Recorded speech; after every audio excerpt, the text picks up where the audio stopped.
सबसे पहले तो जोहार दादा आपको। जोहार आपके सभी दर्शकों को भी मेरी तरफ से जोहार। दादा डुमरी में उपचुनाव होने वाला है, देखा जाए तो 5 तारीख को चुनाव होगा और 8 तारीख को परिणाम निकलेगा उसका। तो क्या कुछ माहौल चल रहा है दादा यहाँ? देखिए, झारखंडी भाषा खतियान संघर्ष समिति इस उपचुनाव में नहीं उतरी है। झारखंडी भाषा खतियान संघर्ष समिति का एक उद्देश्य है, एक नीति है, एक सिद्धांत है। उद्देश्य है कि ये है कि झारखंड के लोगों को उसका हक अधिकार मिले।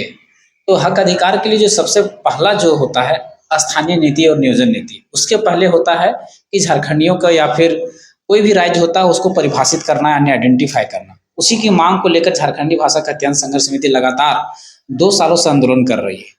अगर हम चुनाव की बात करें तो चुनाव में हमें उतरने की कभी मंशा नहीं रही है।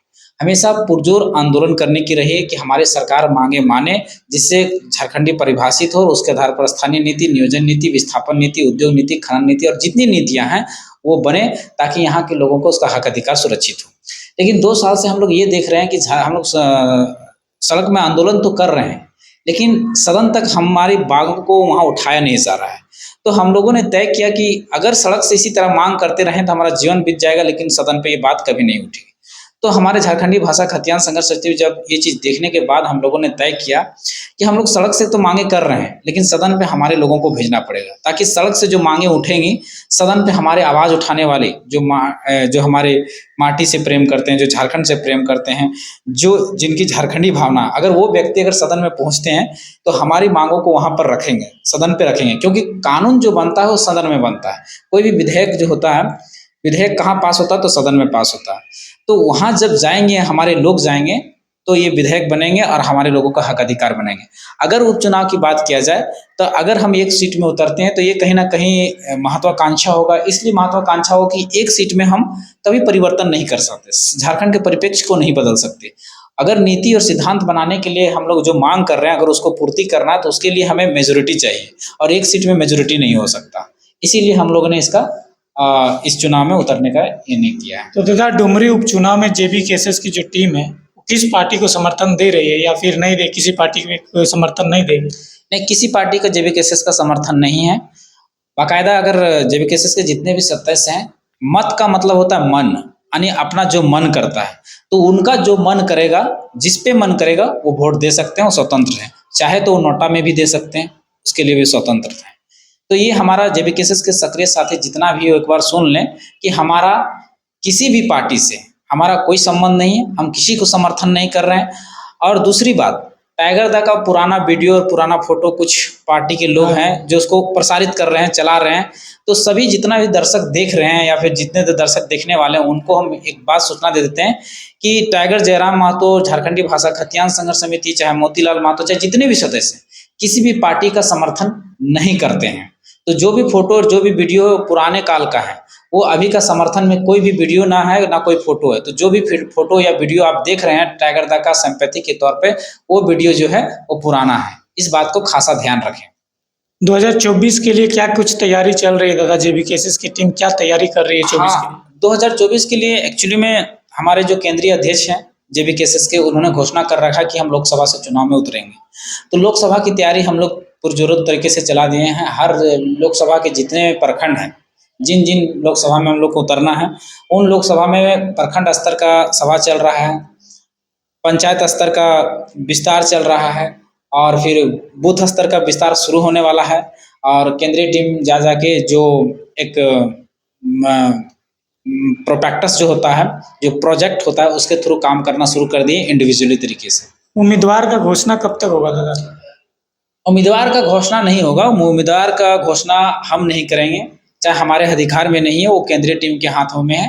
वो एक पैनल बैठेगी अंतिम क्षणों में, जब चुनाव हो जाएगा, जब चुनाव की घोषणा हो जाएगी, उस समय एक पैनल बैठेगी। वो पैनल डिसीजन लेगी कि किसने कितना आंदोलन किया, कौन शिक्षित है, कितना एजुकेटेड है, और फिर किस तरह का उसका व्यक्तित्व है। सभी चीज़ों पे निरीक्षण करते हुए, जांचते हुए उस कैंडिडेट को उतारा जाएगा जो इसके लिए एलिजिबल होगा। दादा जेबी केसेस की टीम जो है 2024 में नई टीम उतरेगी, तो ऐसी बड़ी बड़ी पार्टियों से कैसे सामना करेगी, कैसे चुनाव में जाकर वोट मांगेगी? देखिए, हमें तो वोट मांगने की ज़रूरत नहीं है, खुद लोग ही देंगे। क्योंकि इसलिए देंगे क्योंकि झारखंड की जनता 23 साल से पूरा झारखंड को देख चुकी है, सभी पार्टियों को देख चुकी है, चाहे वो जेएमएम हो, चाहे आसू हो, चाहे कांग्रेस हो, चाहे बीजेपी हो, सबको वो देख चुकी है।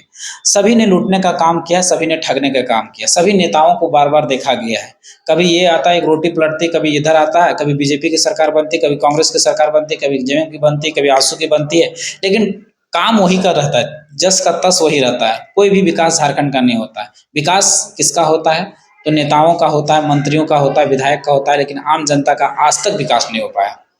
इसीलिए जनता के हम लोग वोट मांगने की जरूरत नहीं, खुद भी देगी, नोट भी देगी और वोट भी देगी, क्योंकि जनता इतना त्राहिमाम कर रही है, इतना शोषित हो चुकी है, इतना वंचित है, इतना पीड़ित है कि बताया नहीं जा सकता।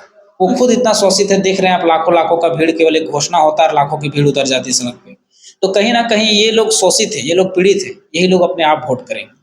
मान लीजिए दादा, अभी सरकार, चुनाव से पहले सरकार 1932 का खतियान और जो नियोजन नीति है वो लागू कर देती है, तो क्या जेबी केसेस की टीम जो है चुनाव में उतरेगी या नहीं उतरेगी? देखिए, स्थानीय नीति और नियोजन नीति के अलावे भी बहुत सारे काम हैं जो झारखंड के परिप्रेक्ष्य में करना है। एक चीज नहीं है, झारखंड स्थानीय नीति नियोजन नीति एक बेस आधार है, लेकिन उसके अलावे भी बहुत बड़े बड़े कार्य हैं जिसको करना है, जो ये सरकारें करेंगी नहीं। जैसे मैं आपकी शिक्षा व्यवस्था देख लीजिए।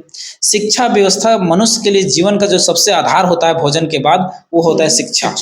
तो शिक्षा व्यवस्था भारत में सबसे निचले स्तर का शिक्षा व्यवस्था झारखंड में है, तो उसको सुधारना है। तो कौन सुधारेगा जब तक एक फ्रेश कैंडिडेट, फ्रेश लोग नहीं पहुंचेंगे? स्वास्थ्य व्यवस्था का वही हाल है, पूरा भारत में सबसे अंतिम पायदान पर स्वास्थ्य में है। रोजगार की बात करें, नौकरी की बात करें, तो अंतिम पायदान पर झारखंड है। जितने भी चीजें हैं, चाहे ह्यूमन ट्रैफिकिंग का हो, चाहे भुखमरी का इंडेक्स हो, सभी का इंडेक्स आप देख लीजिए, उसमें झारखंड सबसे पिछड़े स्तर में आता है। भुखमरी में भी सबसे झारखंड जो है अव्वल दर्जे का है।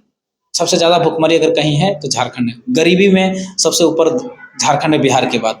यहाँ पर टोटल 42% गरीबी है। तो ये सारे आंकड़ों को देखने के बाद पता चलता है कि नहीं, एक स्वच्छ राजनीति होना चाहिए, एक स्वच्छ लोग जो है विधानसभा या सदन में पहुंचना चाहिए, तभी झारखंड का विकास हो सकता है, तभी झारखंड का जो सपना है वो साकार हो सकता है। बने रहिएगा नेक्स्ट वीडियो के लिए, तब तक के लिए जय झारखंड, जोहार झारखंड।